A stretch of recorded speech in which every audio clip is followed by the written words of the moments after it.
So how do you care for the health of the plants? How do you look after them? Okay, well, to begin with, if they've got healthy soil, that really does help the plant in itself because it'll grow fairly strong. At times, watering, of course, that's, anything that is a quick grower just relies so much on water. So we keep the water up to them. Also, you check them, usually in the mornings, just really early. You just go along and just check just to see if there's holes in leaves, what's causing the holes. Usually, if you turn the leaf over, you'll get an indication of what's attacking it. And that's when you try and remedy it with either your own homemade sprays, or if you think that you can't handle it with your own sprays, and that's when you use the commercial products. But so when you say commercial products, are you saying that you use commercial products that are allowed in certified organic farming? Totally, yeah. Yep. Yeah, totally. That's a bit of need to sort of make that clear distinction, don't we? Oh, yeah, and there are a number. There are a number of organic sprays that you can use and buy commercially. Yeah.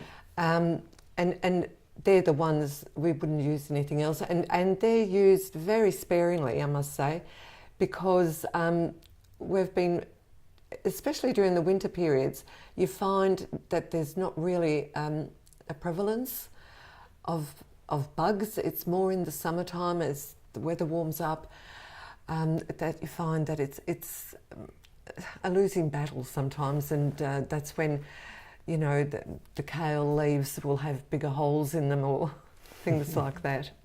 And so you said it's really about the soil health. How do you look after the soil?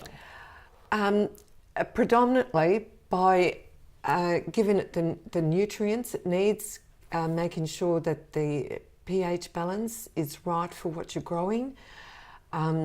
Things like bulb vegetables like the beetroots or kohlrabi, anything that has got a big root, that has a different pH to, say, things like basil or lettuce or kale, where the plant needs it in its leaf form rather than down its root. So making the soil suitable for what you want to grow in it helps. And then things like a green manure crop. Say if the rocket fails for some instance, we can work that back into the soil so that it feeds it. Depending again on what you're growing, you add more nitrogen or you add lime to your soil. It also is a little bit of hit and miss still. We're still learning, but we're getting there. So, what could you explain the different things that you can actually add to the soil? Yeah, you can. So you said a green manure crop? Yes, you can grow a green manure crop and then dig that back into the soil. You can add things like, I suppose, lime or gypsum to the soil.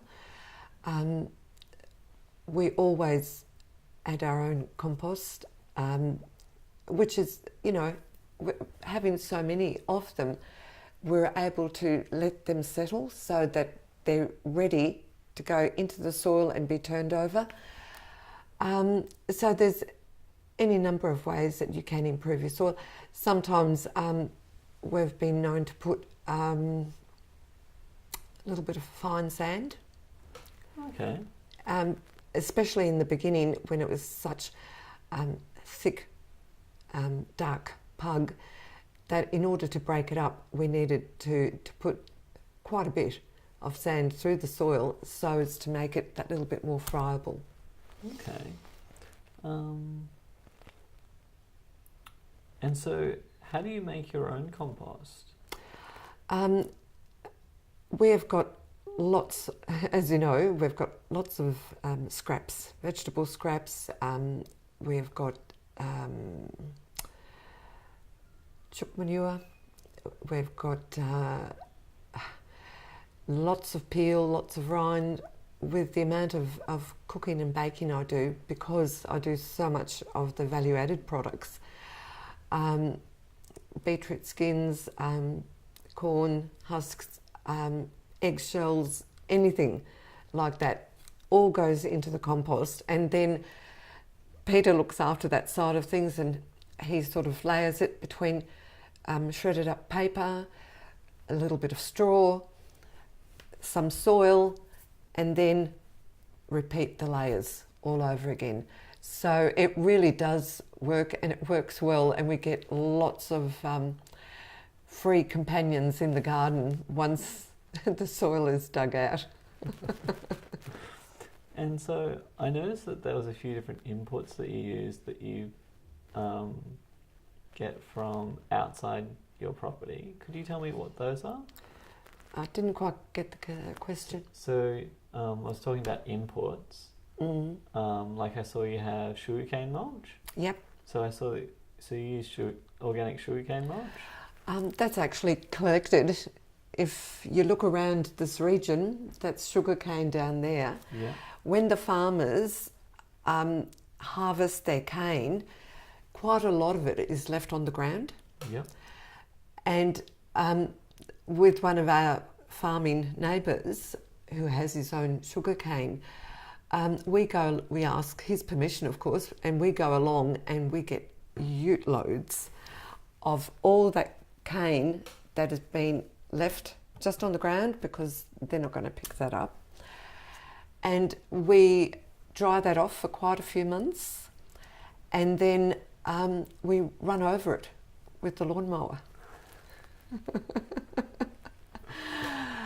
From time to time, when we run out, we do go and get the sugarcane mulch from Bunnings, but that's not often. We get nearly enough cane from the farmers here to supply us for nearly the 12 months.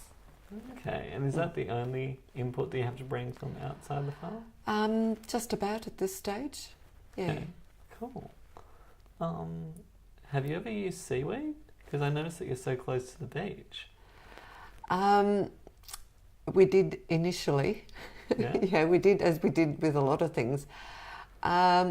Look, it's just too time consuming. Really? Yeah, it is just too time consuming, because there's quite a process before you can actually put it on your garden beds. Okay, cool.